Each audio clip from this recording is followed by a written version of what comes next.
We're going to be joined here with Tom Lovejoy here to my right, your left, professor of George Mason University, and he serves as a senior fellow at the United Nations Foundations. He coined the term biodiversity, which I used to think that Ed did, but anyway. So you coined the term, and you worked with the interaction between climate change and biodiversity for more than 20 years, and you serve as a key member of the scientific core of the Half-Earth Council. And to my left, your right, John Seeger is president and CEO of the Population Connection. Before joining, he was with the U.S. Environmental Protection Agency. You just got out of there in time, right?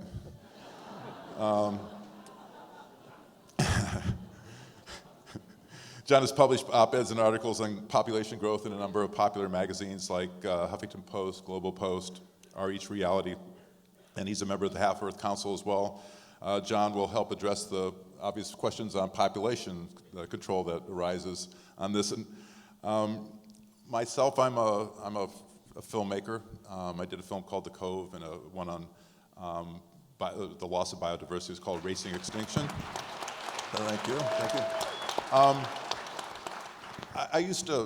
I worked for National Geographic for about 20 years, but I worked for the dark side for about 4 years. I worked for Disney, and they had it was the biggest annual report in the world. All far-flung places you'd have to go to photograph cruise ships and theme parks and the movies, the movie business. And I remember at Burbank at the headquarters, they had a saying from Walt Disney that said, "Remember, this all started with a mouse." And now as I think about this, if you're successful setting half the Earth aside, this is all your epitaph is going to be. This all began with an ant. The question I have, though, Ed, is it's all about scale. How do you? Obviously this is a huge undertaking.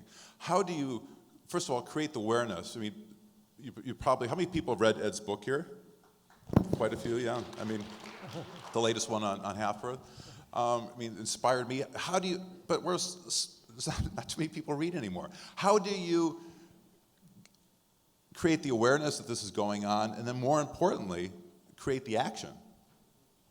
What's your idea? How do you scale up this idea of Half-Earth and start to implement it? What's the grand vision? How do you go about doing it? You're awful quiet over there, Ed. You're looking at me. I am. We'll start with you. Well, sure. There are a variety of things to do. And one of them is embodied in a little phrase. I coined it just to sort of make it recognizable. That's the Linnaean Renaissance. A Renaissance is the revival and the return to glory of something that was once of great esteem and human activity, but faded. And that's a general term. And so we need to bring back this now relatively unpopular, maybe seemingly old-fashioned science of taxonomy, and with it natural history. That's going to be central out there in the field. We have all the instruments we need for high-flying surveys of the size of the ecosystems and the quality of the air and so on. But we're only going to find out the diversity that's there by boots on the ground. Now that's what I'm talking about. The return of field biology and of the classification and all that it goes with it to understand every species in turn. Now the other, of course, the way we can bring this to public engagement is it's got to be obviously through education. And here we have, I think, a distinct built-in advantage. I have a feeling about public education that we're going about science education especially all wrong. And we have a tendency to, speaking to a kid that's bright and coming along, saying, "Oh, you've shown an interest in biology, huh? Well, I'll tell you what, here's what you've got to do if you're going to be a biologist, a real professional biologist and make interesting discoveries. You've got to know some chemistry. So first of all, I tell you what, let's learn a little bit of chemistry. And oh yes, listen, to really have a good grasp of chemistry, and I don't want to burden you too much with this, but you're going to have to learn some physics. I know, physics is mathematics and nature, and yet you don't particularly like mathematics. Whether at this point the kid, is wondering about what the chances are of becoming a star quarterback, whatever. At any rate, that way of thinking, the primacy, the disciplines, and then leading up to the more complex and uncertain disciplines of biology is wrong. It needs to be reversed. You should start the child in biology. That's true also of young people in developing countries who have the ability, the opportunity to go out and start exploring their environment. And kids love it. I mean, when you empower them by telling them that they can go out and make discoveries on their own, maybe find a rare species or something especially interesting, and that's science. You engage them. They're doing something on their own. They don't have to memorize or learn principles yet, but they can be affected in the way of thinking and the interests they have for the rest of their lives. I think among virtually all of the fellow biologists I know, like Tom Lovejoy, for example, began that way. We were turned loose in the woods and told to go find something interesting and so on. So teaching in that sequence with teachers, people who can be mentors for introducing children to interesting aspects and then begin to fill the details as they mature a little bit more and more. But however we do it, we've got to get a better kind of education for science. I've written a book, not selling a book, but if you want to know just how I've got it figured out, 42 years of teaching at Harvard. You might think that really disqualifies me, but anyway, this is the way I've expressed it in letters to a young scientist. And I've told him, among other things, and I've had mathematicians who agreed with me, is if mathematics sort of repels you a little bit and makes you worry a lot, forget about it. You can learn a tremendous amount of science before you have to learn how to do, if you ever have to learn how to do more complex mathematical operations. So, short answer to your question, let us reinvigorate the fields of biology that we have neglected in a renaissance. And along with that, let us work hard to get a better approach to science and science education by our children. John?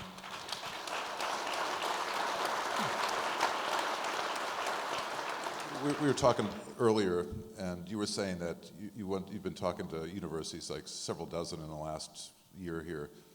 Give us some hope. What makes you think that this is possible?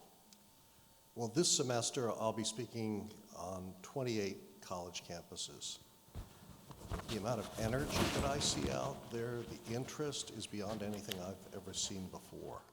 The question I get from students over and over again, and I always pass out surveys, is, we know things are a mess. Tell us what we can do about it.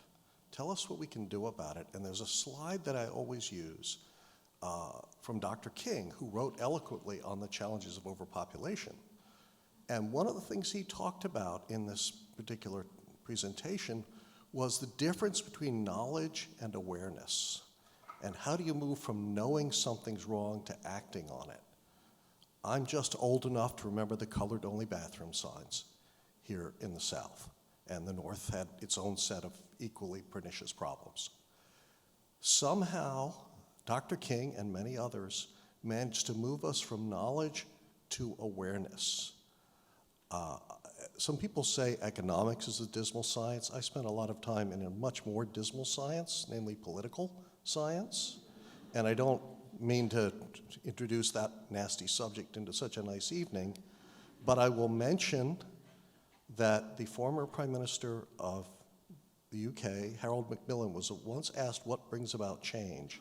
He gave a 4-word answer. He said, events, dear boy, events. An event occurred on November 8th last year that seems to have tapped a level of energy and drive to change things that I haven't seen in 50 years.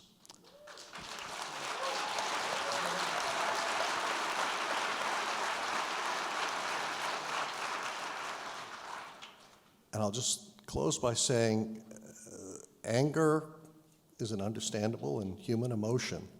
I think what we're trying to do and what I'm trying to do, and I hope what we'll all try to do, is to try to figure out how to not necessarily let go of that. Sometimes there are things worth being angry about, but try to focus it in ways that we can actually accomplish things and work together. There is a level of grassroots energy out there right now, and I don't think there's anybody up here who's going to make it happen. I think it's going to have to be people within every community who step forward, and it's starting to sound like a campaign speech, so I'll shut up.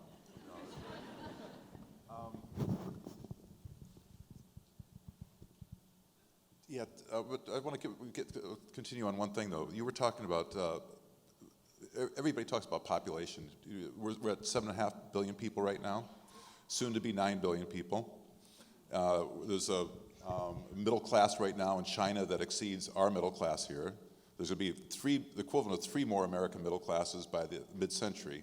And if they're consuming the way that we're doing, you can't have this. We're not going to have nature as we know it, because the biggest problem with habitat destruction isn't just the people. It's the crops, the cropland that we set aside for animals that we're going to raise food for, that we're in turn going to eat. So how can you address? And by the way, I think you were writing too that you said it's not the impoverished countries that are the problem. In Chad, with the average family size is 6 people.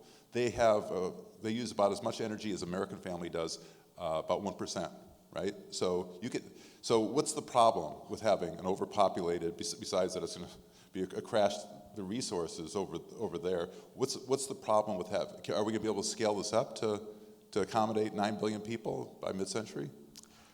About a dozen years ago, when the UN did a population projection, and they do them for 10-year increments, 2050 out to 2100. Nobody really looks past that because there's no data. You'd have to know how many children your great-grandchildren are going to have, so you really can't go out any farther than that. But a dozen years ago, the UN estimated, according to their medium projection, that there would be 9 billion people on the planet by 2100. Last year, when they revised those numbers, actually in 2015, they increased that 2100 estimate to 11.2 billion. That's like getting up one morning and suddenly discovering the entire Western Hemisphere plus Europe plus Oceania. It was increased by 2.2 billion. So the estimates are going up dramatically. And that's a huge challenge, and without getting too far into it, it has to do with the fact that we're engaging in vast amounts of wishful thinking when it comes to the less well-off parts of the world, instead of investing in what we know works. But to your broader point, back, in the 70s, two scientists, Paul Ehrlich, who was one of our co-founders, and John Holdren, who just finished up an 8-year stint as Obama's White House science advisor, developed a very simple formula, and there have been many more complex iterations since then, but it still is a useful tool. It's called the IPAT formula. Impact, mainly environmental impact, equals population times affluence times technology. In the case of population, the higher it gets, the more impact. In case of affluence, to date, it has always led to that same factor. I keep hoping that at some point the affluence curve will bend and people will tire of getting more stuff, but there's not much evidence to support that. The interesting one is technology, because technology can cut either way. Technology can exacerbate problems or it can ameliorate problems. I would submit, for example, that if you listed the top 5 technological advances of the last, say, 1,000 years, antibiotics, the printing press, Netflix, things like that, I don't know how you would not put modern contraception on that list. It is an absolutely transformative technology.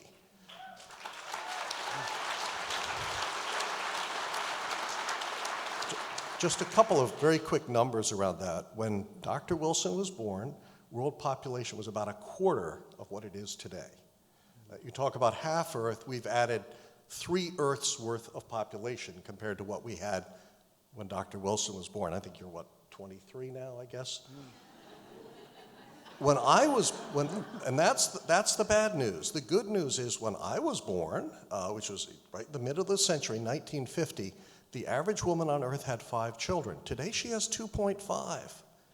And that's due to a number of things, but it could not possibly have happened without that technology. So that technology can have a transformative effect in either direction.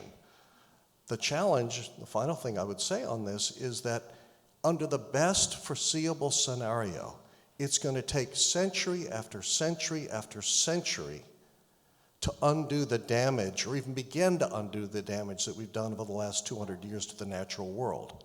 And that's why half-Earth is so important, because no matter how fast we proceed, it's going to take a very long time to restore anything resembling balance. And if we don't do this, it's just flat out going to be too late. Tom, how do we scale this up?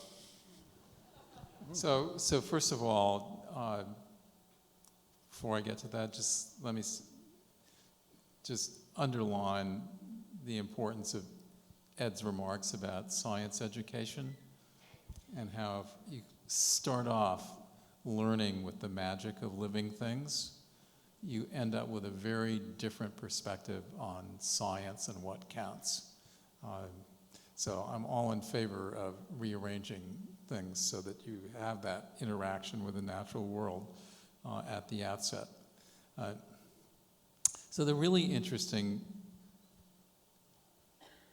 aspect of this population and impact question is that scientists have looked at how you could feed 9 billion people and actually do it without destroying another square inch of nature through a combination of improving agricultural productivity in certain situations, reducing food waste, which is 30% of all food on this planet is wasted, and 3, adjusting our diets more towards what our doctors are telling us to do anyway. Much less red meat, more plant products, and the rest. So it's not as though we can't actually achieve this, which would go a long way towards making half-Earth possible. We have to figure out how to implement it. It's not impossible, we just have to figure out how to implement it. And so I think the whole half-Earth effort has to go on 2 tracks. One, full blast, adding sort of to the nature estate under protection, but simultaneously working at the drivers that otherwise would make it really hard to achieve that. So whether it's agriculture or the wrong kinds of infrastructure, heedless development patterns, I think we have to work on those at the same time. What about the politics? I mean, this isn't going to happen, setting aside half the earth for nature unless we have a political will, correct? Well, political will is really important, and you have to do a lot of work to get there, but you'll never get there if you don't try. And the thing that's so refreshing about the half-Earth idea is that when people hear about it, well, yeah, that sort of makes sense. There'll be a whole bunch of people who say, well, why should nature have anything? But, we'll work on those. But there are a lot of others who, well, yeah, why not, right? So I think what's so great about half-Earth is it's actually begun to change the discussion. And it's incumbent upon each and every one of us to move that along as rapidly as possible. Well, I'm asking probably the toughest question I can think of is like, what can everybody in this room do? Well, one thing is you can make sure your elected officials understand these issues and that they really count with you. and that translates into all different kinds of ways they vote. But every one of us can be involved in protecting nature in one way or another. Everybody can be involved in planting trees to take some CO2 back out of the atmosphere. Everybody can be involved in restoring a wetland. There's plenty of hands-on things you can do, and the fun thing about most of them is they can be family exercises. And kids love to get mud between their toes. John, what would you suggest for people in this room? Well, I alluded to Martin Luther King. I'll now hide behind Mahatma Gandhi, who said, first they ignore you, then they laugh at you, then they fight you, then you win.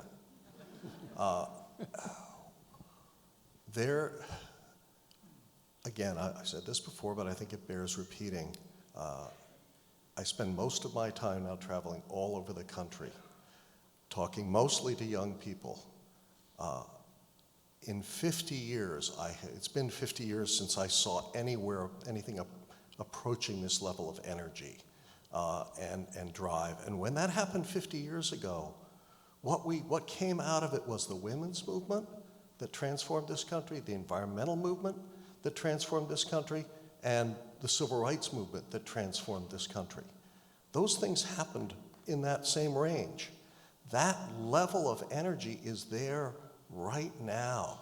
I hate to quote Glenn Beck, of all people, but I'm going to. Glenn Beck, a couple of years ago, he was giving talks to crowds as big as this, probably not the same crowd, but big crowds. And when people asked him what to do, he said, well, that depends on whether you really want to do something or not. If you just want to hear me talk, sit there and listen. But otherwise, you need to run for office. That's what he said. And I'm sorry to report to you that his message seemed to carry a lot of weight. And, we all get tired of hearing, sometimes you despair, I admit, of the political system and of making change happen. But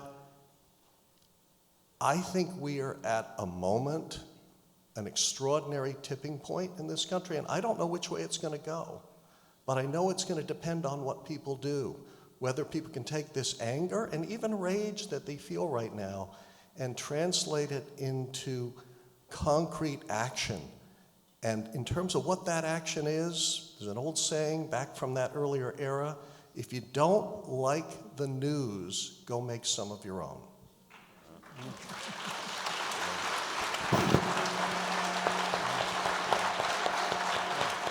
Yeah. Edward Abbey said the antidote to despair is action.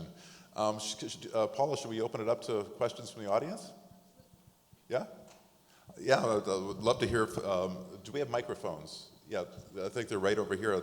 If anybody has a question for anybody here, please don't be shy. Okay, we're lining them up already. I got one. What's your working definition of saving a habitat? What does saving half the world, half the earth look like? Would you repeat that to me? I'm sorry. What is your working definition of saving half the earth or saving a habitat? Because I'm thinking, like, you think of oceans and water moves around, for instance. So it's a lovely image, but I'm wondering more specifically, are you talking about putting half of land masses into reserves, or is it a metaphor? No, it's not a metaphor. It is literally the case. Of course, what we mean is half the area on the land and half in the sea. As we choose the sections and face whatever social problems connected with them, and I think those are soluble. In fact, I've gotten very little criticism or resistance about what impact this will have on people, because we're going to make I think we could make it land into reserves in the way the national park system has succeeded in doing it. And for example, it's a national natural landmark system. You don't take away property rights. You actually improve the rights of indigenous people and the like. And by choosing judiciously what areas in both the land and the sea, in the case of the sea, the open sea, you could close fishing for the entire open sea, that's 50% right there. And we've been able to find 2 studies have shown that if the open sea were closed for fishing, that the productivity, total productivity in the territorial waters of the 150 nations that have a coast would actually grow because of the nursery and rapid dispersal, nursery function and the rapid dispersal in the open sea. So I think by just using a little common sense and being judicious in selecting the areas, many of the best areas that are available are the ones that have the most diversity and the lowest human population. I've been around the globe map a number of times, and it becomes increasingly apparent to me that this is not going to be a big problem if people are willing to do it.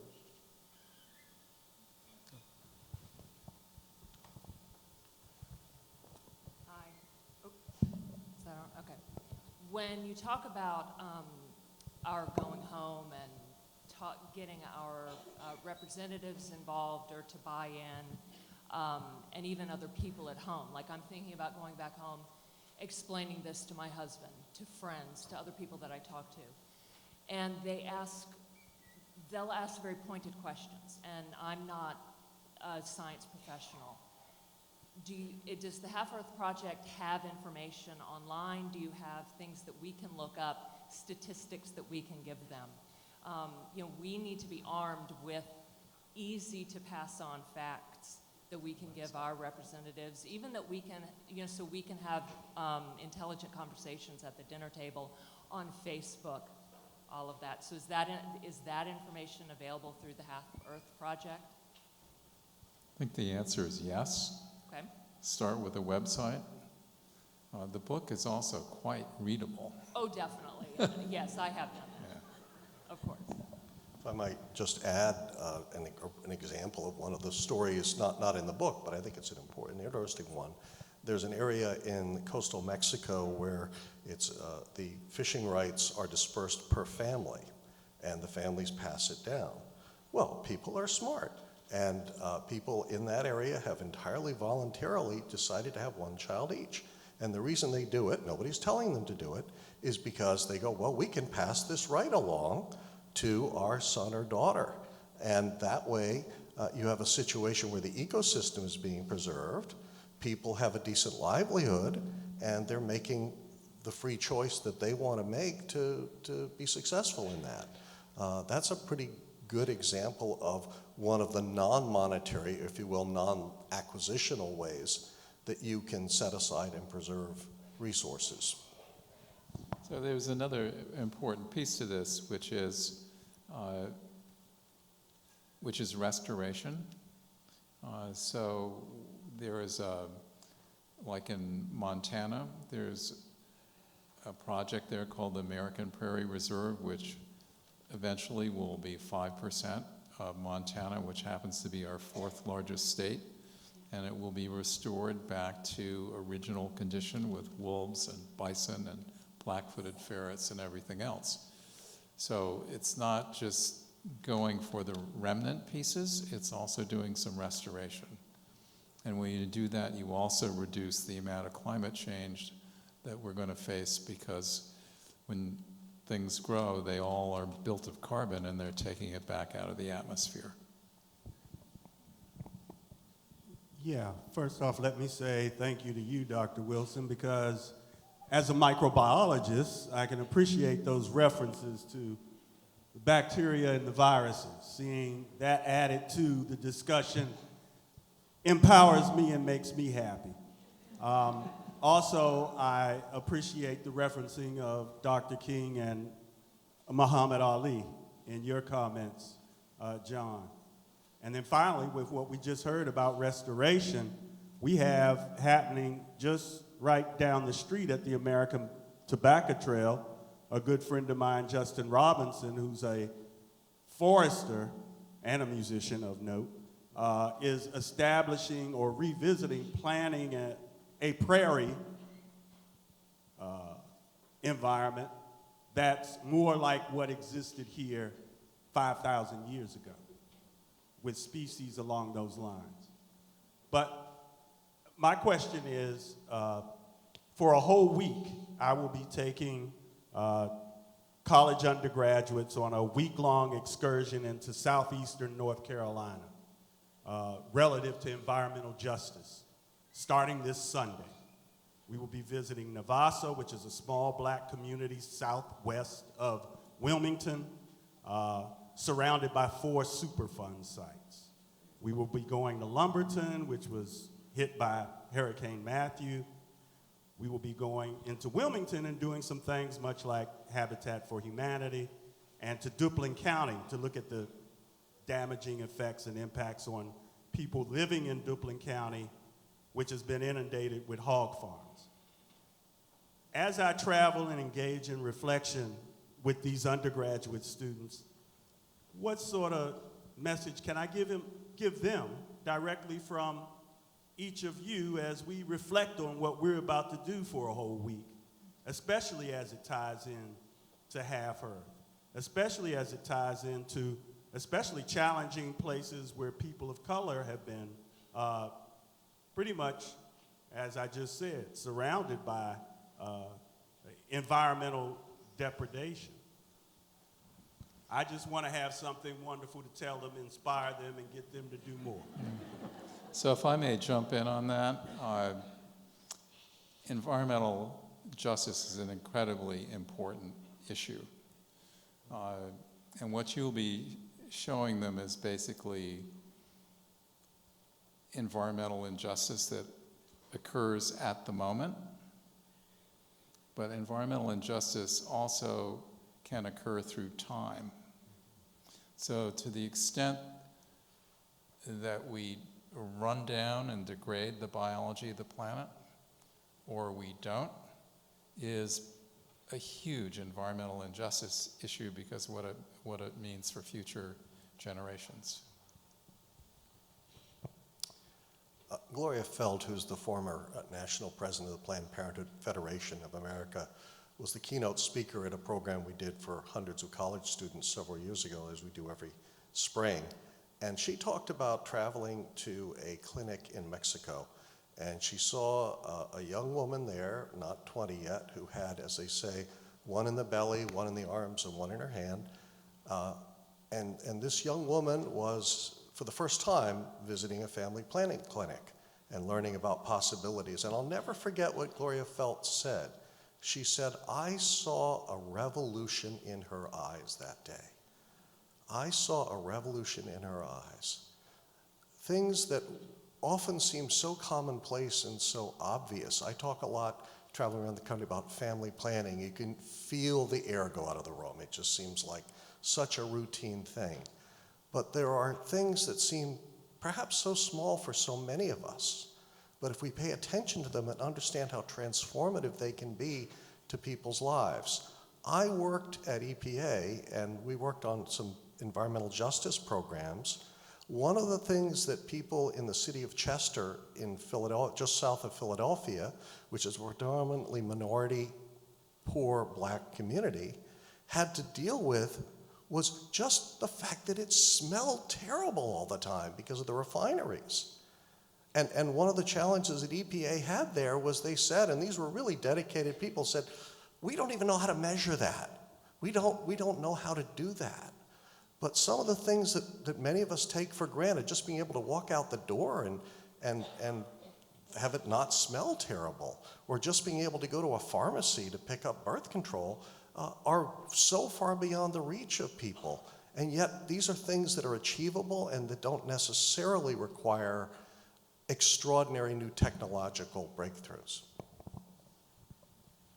I mean, the black communities get hit the worst. I mean, if you look at the refineries, they're set aside in these neighborhoods where, you know, they target places where they can get away with this. So, I mean, we were hearing some of the presentations today, earlier in these sessions.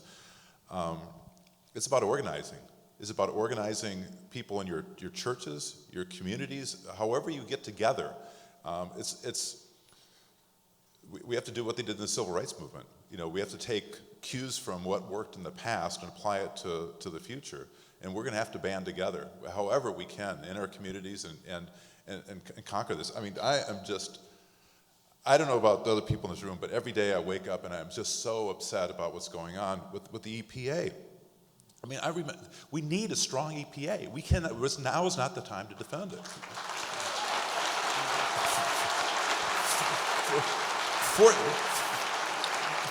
30 years ago, I was working as an intern in LA, and it was so foggy every day going to work, I couldn't see the cars in front of me.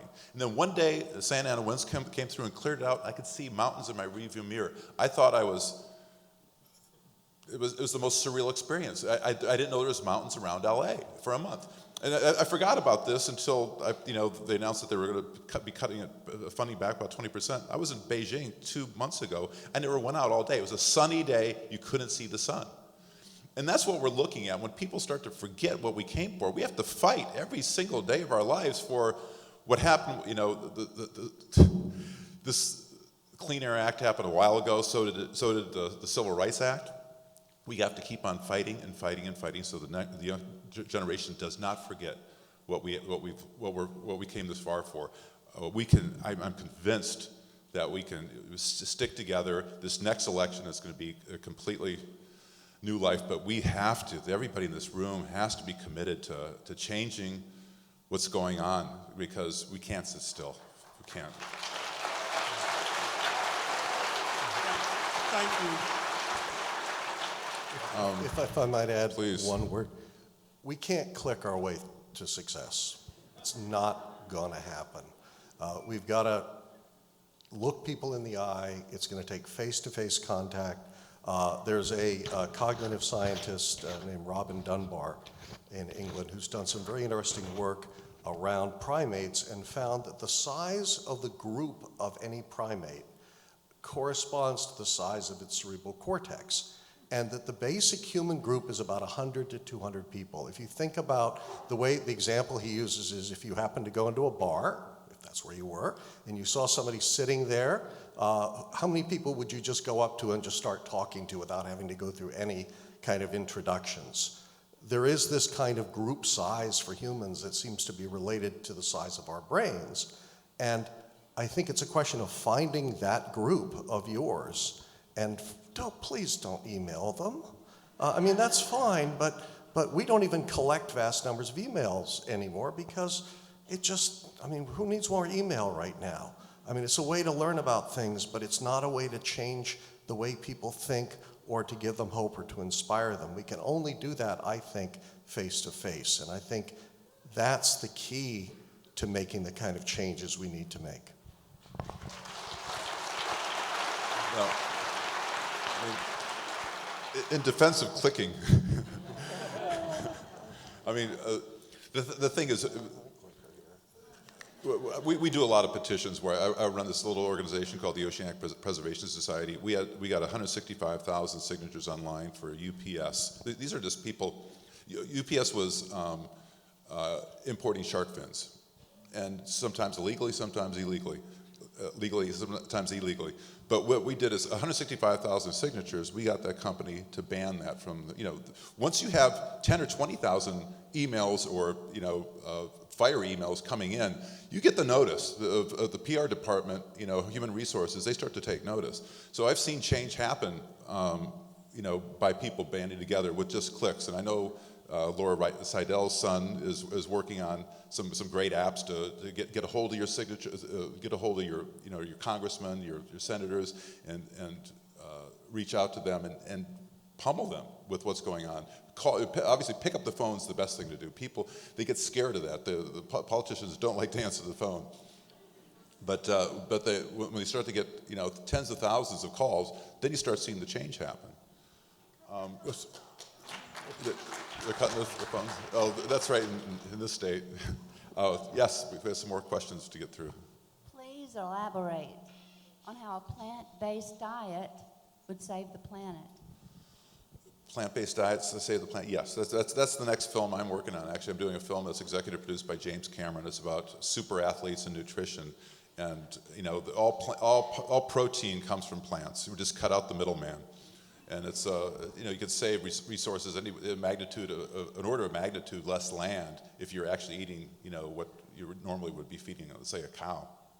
The world's strongest guy is a vegan. World's most accomplished ultra runners are vegans. 2 of the top 10 boxers right now are vegans. There's a couple ultimate fighters that are, these are tough people. There's a oxymoron that vegetarians hit like pussies. I mean, we are really anyway. It's a great way to go. It's a cleaner source of protein. You can it's like what the doctor's been saying for decades now. If you want to clean out your arteries, we just did this. We just gave 30 firefighters in Brooklyn who all had high cholesterol. There was 30-year-old kids that had cholesterol in excess of 300 points. We gave them a plant-based diet for 7 days.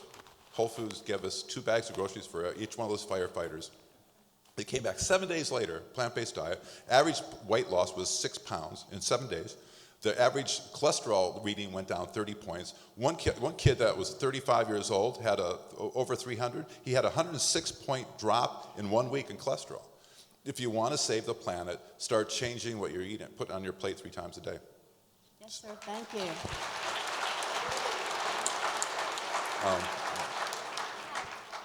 I first wanted to thank you all for being here. I feel so honored that I can sit here and listen to you all talk, and it's also a really great break. I have a lot of exams going on, and I could be studying, but this is a whole lot better. So I have a question about Half Earth. Is there a formula to it? Do we need a certain amount of deserts, a certain amount of tundras, a certain amount of rainforest to make this work? Or can we just save any old half of the earth? Do you want to talk about hotspots? Do you want me to repeat the question? Or? The question was, is there a formula to Half Earth? Do we need a certain amount of desert, a certain amount of rainforest, a certain amount of ocean, or is it fairly random? If that's a fair way of saying it. Yes, sir. Details. I think we'll work that out. I mean, as time goes on, I think, we'll make sensible decisions about what is the most valuable kind of real estate to put in a half Earth like this, and that we will, I think, have enough of the richest habitats available to cover a good part of that 80% that we want to save, and we're at the beginning stage now of mapping what could be the areas. And I'd like to have this such a popular thing to do. I mean, it's a matter of pride that countries could have a substantial amount of their country designated that. It won't have any effect. It could promote economic development to have it.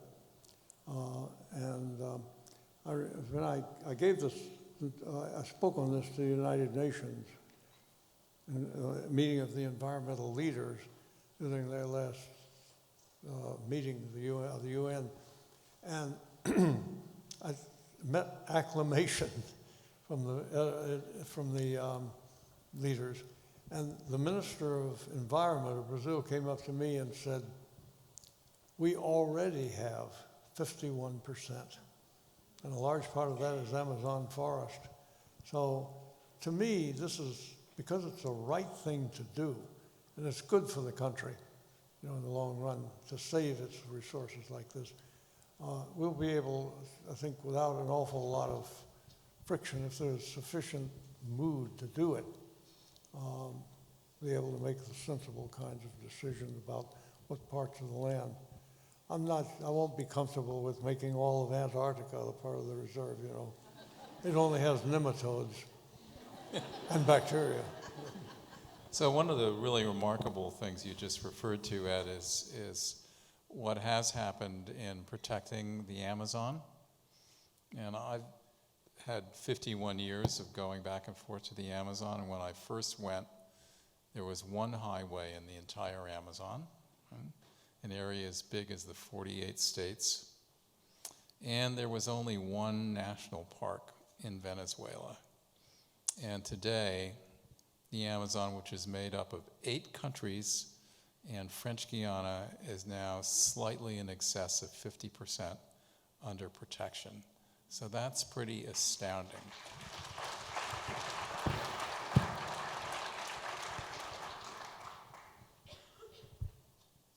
So I had a quick story and then question. I went to a nursery to find myself a plant for my home office and realized that I wanted to move my office to the nursery. My question with the half of the earth that is for nature, how are we going to incorporate nature into the everyday experiences of individuals? I know a lot of people who are moving out to the country and not into the city for that exact reason. So how can we make cities better environments for both nature and people?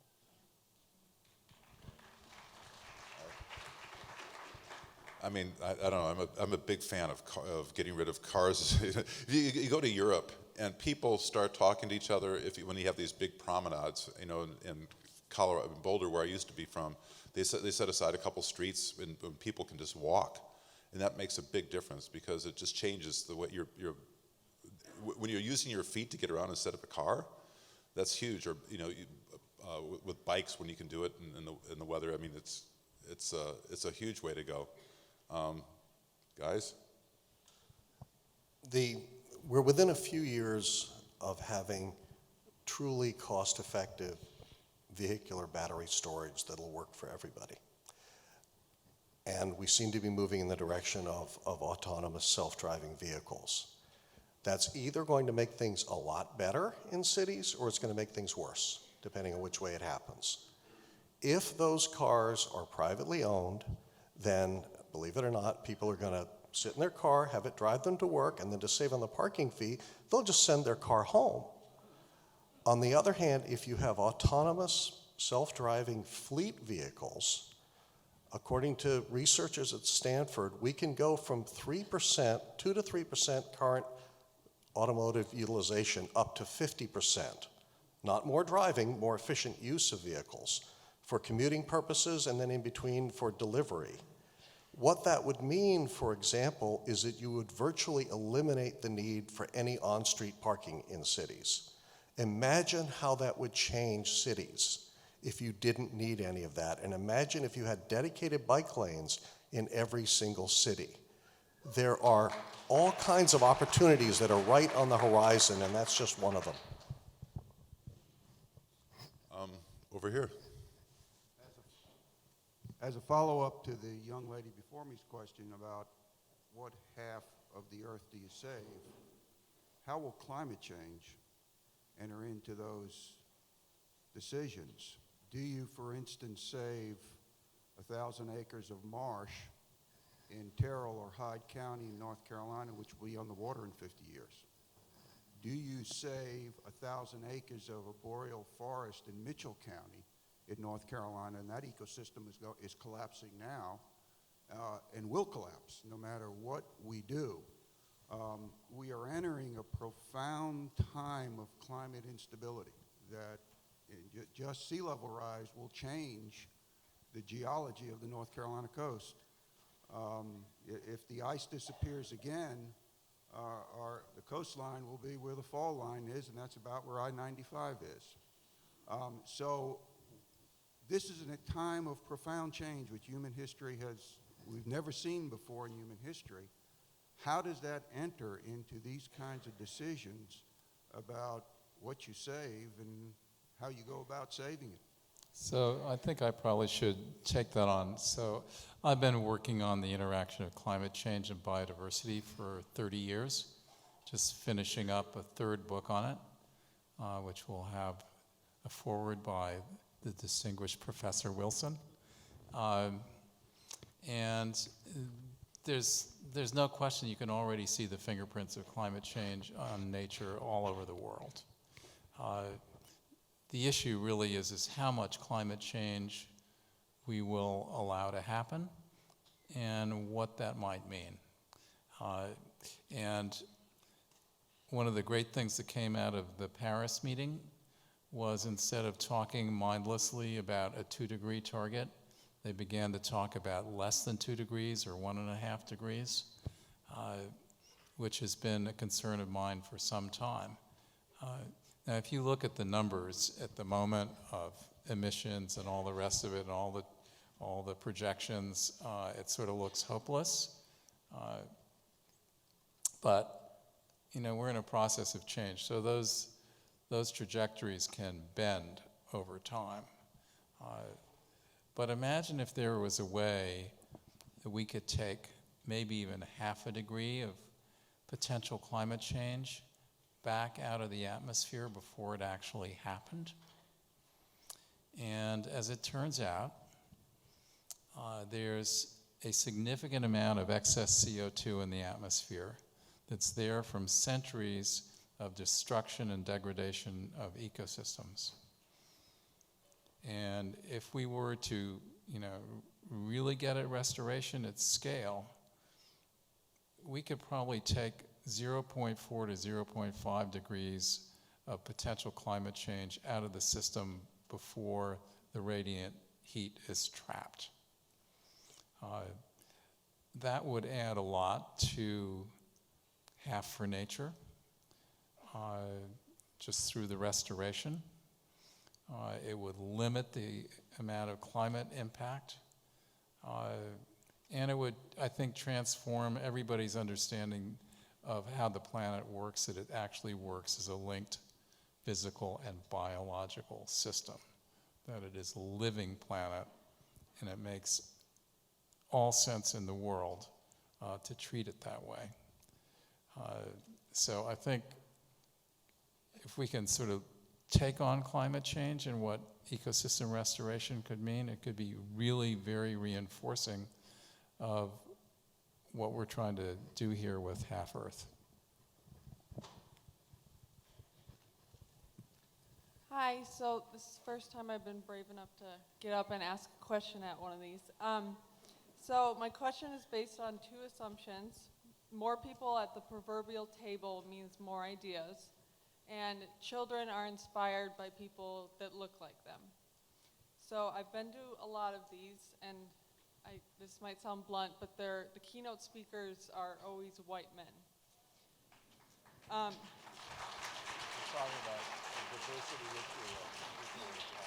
So how do we get more young people, more women, more people of color involved in the environmental movement?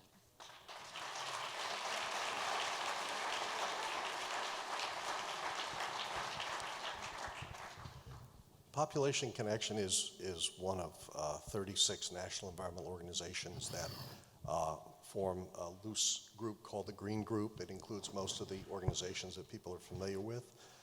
We CEOs meet 3 times a year in person, no substitutes, and there is only one standing item on the agenda, and that is the very question that you have raised. I'm pleased to say that over the last few years, the group has become more reflective of the diversity of the country in terms of the number of CEOs, people of color, women, and of that sort. It's not an easy challenge, and I think one of the things that we've all learned is you can't do it through checkboxing. What you've got to do is create real pathways to leadership for people who come from different backgrounds, and I don't think if I had some magic answer for that, I'd tell you what it is. I think it's a question of looking in non-traditional places for voices It's a question of recognizing that cultures of organizations often have kind of inherent biases built into them that people don't even know are there. And if intentions count for anything, I certainly think the national environmental movement is trying to move in the right direction and trying to focus attention and resources on things like the poisoning of children in Flint and other things of that sort. But at every meeting like this, there should be someone asking that question, so I'm glad you did.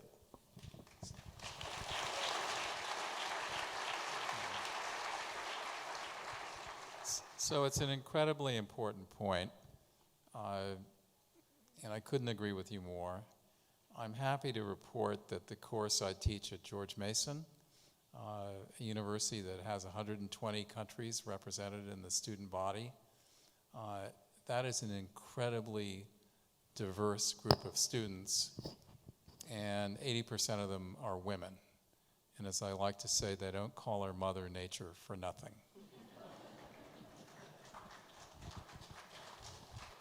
So again, I want to thank all of you for being here and presenting a topic that is the most essential and important topic I can imagine, because it affects all of us in our physical being and our spiritual being.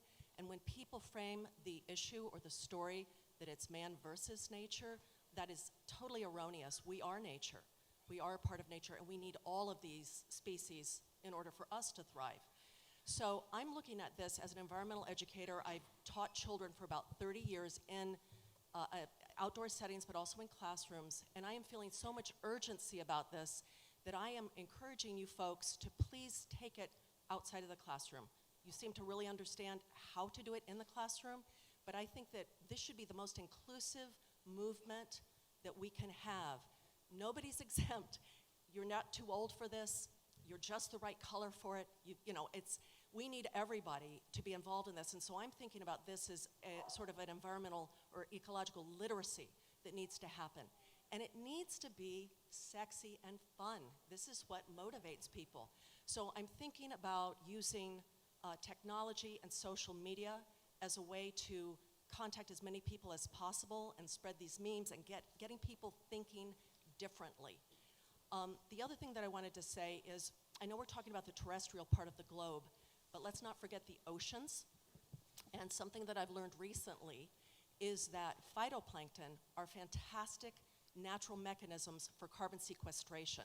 We always think of our terrestrial forests, but the phytoplankton floating, that's plant material floating freely in the sea, that this is a wonderful way to capture carbon, and then it goes up the food chain, and then when the bones of those larger animals die, it keeps that carbon captured for over hundreds of thousands of years. I've even heard up to 1 million. So I know that for our purposes right now, we're talking about the earth, the land mass, but let's also talk about the sea. Well, I'm very excited about the oceans. I run the Oceanic Preservation Society. The problem with carbon in the ocean, it's become about 30% more acidic since the industrial age. It's going to do another 30% by 2050. If you do that, we're going to be losing all the coral reefs. The coral reefs are being assaulted right now. You can save those hot spots all you want, but the truth is we're acidifying. We just lost a year and a half ago, we just lost 22% of the Great Barrier Reef, just died off. That was captured in a really wonderful film, it was a terrifying film called Chasing Coral by Jeff Orlowski. I go to the United Nations right after this. We're going to be lighting up, we're making a proposal to light up the whole building this time. Racing Extinction, the film I just did, we lit up the spine and the General Assembly building. This time, we want to light up the big flat face facing with the New York skyline. 39 stories will be the biggest billboard in the world. Trump Tower will be in the background. And we want to show these before and after pictures, because Jeff did that in his film. He showed, here's the Great Barrier Reef looking like a teeming, it's like one of your drawings, Dr. Wilson. It's like a teeming city full of life, vibrant with these incredible life forms. They're lit up like jewel boxes. Then you see 6 months later, they turn white, and then algae comes over, and they're dead, and they don't come back. Once previous, Stuart Pym probably verified this, previous to every mass extinction, we lost the coral reefs. That's what's going on right now.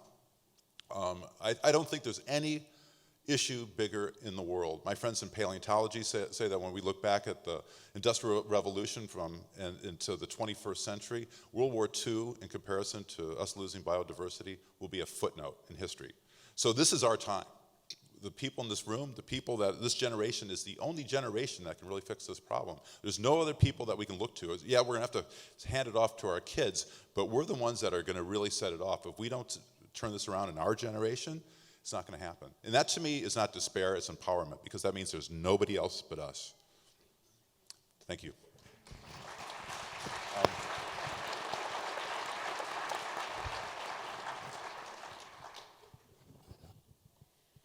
It is my understanding that the technology behind genetically modified organisms has the potential to restore genetic integrity to species that have lost their genetic identity from years of artificial selection, or, in this case, gradual dwindling of individuals from human impact. Is there any validity in this technique to restore organism populations, like the vaquita, where it is estimated that only 60 individuals remain in the world? Do you believe this technique to be valid in restoring populations that may be too far gone in terms of genetic viability? Is it time for serious human intervention? Boy, I mean, are we talking, I don't think I quite heard that. You're talking about bringing back like creatures that are like extinct? No, like genetically modified organisms in terms of... I'll let one of the scientists handle it. Well, I'll give you my answer, which is genetically modified organisms is about a technology. And technologies basically are neither good nor bad, they're neutral. It's how you use them that makes the difference.